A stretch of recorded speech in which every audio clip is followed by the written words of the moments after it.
they are here in this room to have a conversation with.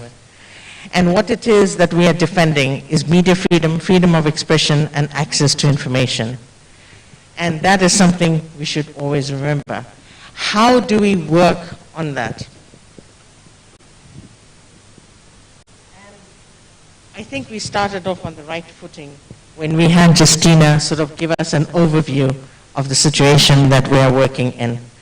But it is far broader than that.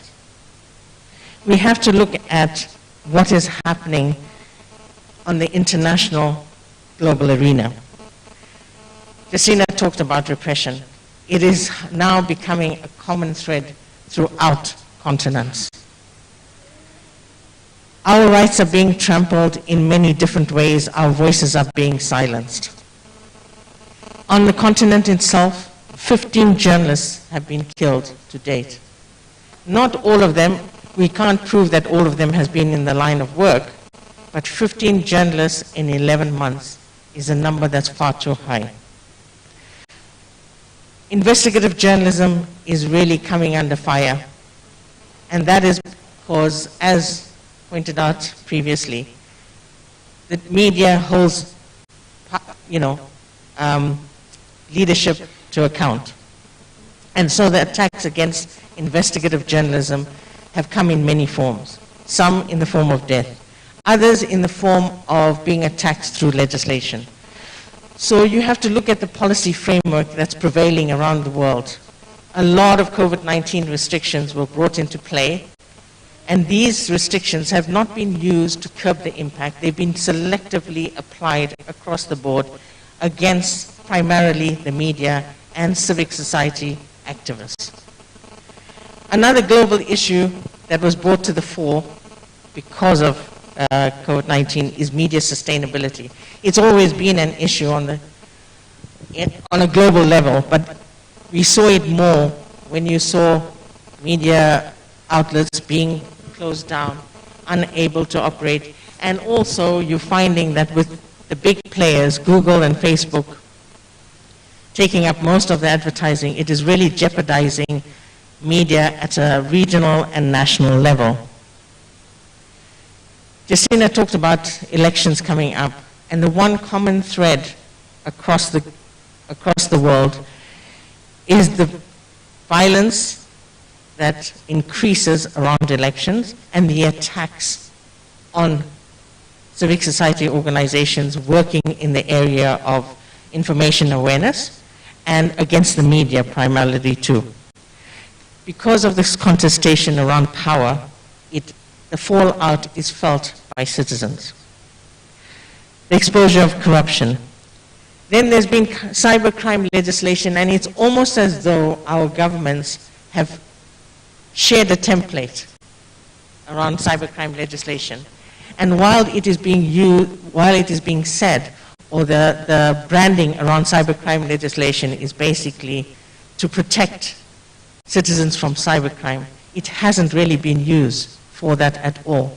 More cybercrime legislation has been used against journalists, and a lot of them have been arrested and detained under cybercrime legislation. The criminalization of the profession, I think you talked about it, Justina, and also you see it in the law, and it's being brought in through backdoor, entry points. Internet shutdowns. There's been a weaponization of, internet shutdowns have been used as a weapon, and again, it is mostly around elections or in times of quelling down of protests, and they have been brutal quelling of protests. If you look at those global trends and then you bring them to a national level, I think you will see that there's many common threads. And the reason that we need to look at the international and global level and then bring it down to regional level and then very much to the national level and how these common threads are prevalent, it is then easier to build your national advocacy strategy. Because one of the pillars of the mass strategy is to build support. And there is no better way to build support than to look at these international and regional strengths. One of the things that I'm going to recommend is that you have to find a way to bring people on board. We in this room, we've seen the media law reform process, we understand it, we understand what is happening, but I'm wondering how much of that has been unpacked for the local audience. And also, when often, you asked at an international level how to explain the Zimbabwean context, it's very difficult to do so because it's so murky and there's so many layers to it, and it hasn't really been unpacked in a solid or in-depth manner in any way. Also, by looking at growing your audience beyond your media and civic society organizations, and I think there have been attempts to do that.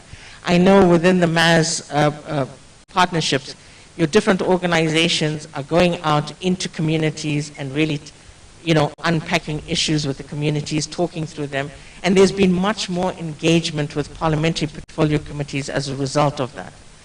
But sometimes there are many issues that are sidelined around that, and that is the voice of youth, the voice of women, and the voice of differently abled people. They're not always included or included to the level that they should be. And this is something that I think needs a lot of strengthening. When we look at all these policy frameworks and these legislations, how are they tying in with your regional instruments? And by regional instruments, there are two in particular that are very strong around all the major issues that we are advocating for. The revised declaration, the ACHPR, African Commission on Human and People's Rights, revised declaration on access to information and freedom of expression. All the issues that we talk about, safety of journalists, data protection and privacy, whistleblower protection, all of these are contained in the revised declaration. Even your digital rights have been addressed in this declaration.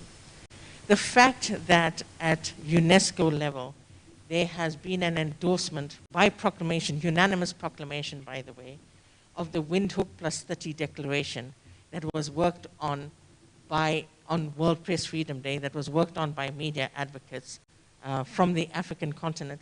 And that's another thing. As an African continent, we are doing pretty well in understanding the issues and giving to the international community instruments that are really very expansive and very solid in terms of their content. These, for me in particular, these two address all of the issues that are of concern to us. And why should it matter? Why should it matter that UNESCO has recognized this? It means that there is a global recognition of it. It means that we can use that content. We can use it for strategic litigation on the continent. We can use it at continental platforms and at national platforms. These are things we have signed up to as countries. Okay? It contains everything that we are advocating for, and it is an ideal. Those are ideals that are contained in those protocols. It also lays out a framework for us from which to, advocate and lobby in terms of issues. Okay. What are some of the things that we have to, in going forward, what are some of the things that we have to look at? It is that we are fighting for principles and not against personalities. Often we reduce ourselves to particular people and how difficult they may be to work with. But I think as MAS, and it has been happening, and you see this played out more and more, that when we fight for the principles, in the last couple of years, we have been able to get to a place where, yes, it does feel like we push 10 steps forward and then go 2 steps backwards. But the fact that we are at the table and able to sit together and thrash out these issues is definitely a step forward. When we were first conceptualizing MAS, this was not the case. We were not even at the table. So there's been a great deal of progress around that. The fact that, organizations like MISA, VMCZ, Gender Media Commission, and holistically, MAS has been able to sit down with the parliamentary portfolio committees and been able to unpack the impact of legislation, we've already moved quite a lot far forward. Now it is to build on that, and how do we build on that? We really look at the principles that we are pushing for. Because when you advocate for principles, it is a constant, okay, rather than looking at just very microcosmic issues.